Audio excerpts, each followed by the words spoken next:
ಜೊತೆಯಲ್ಲಿ ನ್ಯೂಸ್ಗೆ ಸ್ವಾಗತ. ನಾನು ಅಕ್ಷಯ.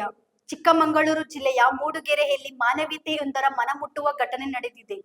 ರಸ್ತೆ ಅಪಘಾತದಲ್ಲಿ ಗಾಯಗೊಂಡ ಸಹಾಯಕ್ಕಾಗಿ ಕಾದಿದ್ದ ಅಪರಿಚಿತ ವ್ಯಕ್ತಿಗಳನ್ನು ಕಂಡ ಮೂಡುಗೆರೆ ಕ್ಷೇತ್ರದ ಜನಪ್ರಿಯ ಶಾಸಕಿ ನಯನ ಮೋಟಮ್ಮ ಅವರು ತಕ್ಷಣ ಆಸ್ಪತ್ರೆಗೆ ದಾಖಲಿಸಿ ಮಾನವೀಯತೆ ಮೆರೆದಿದ್ದಾರೆ.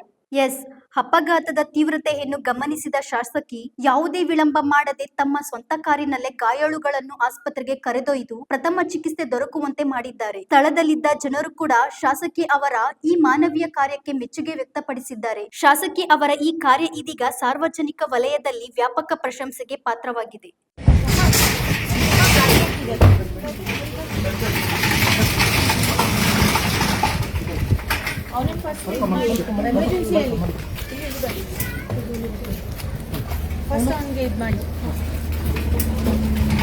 ಮೇಡಮ್ ಬನ್ನಿ.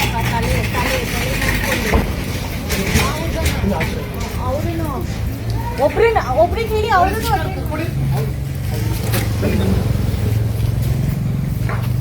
ಮೇಡಮ್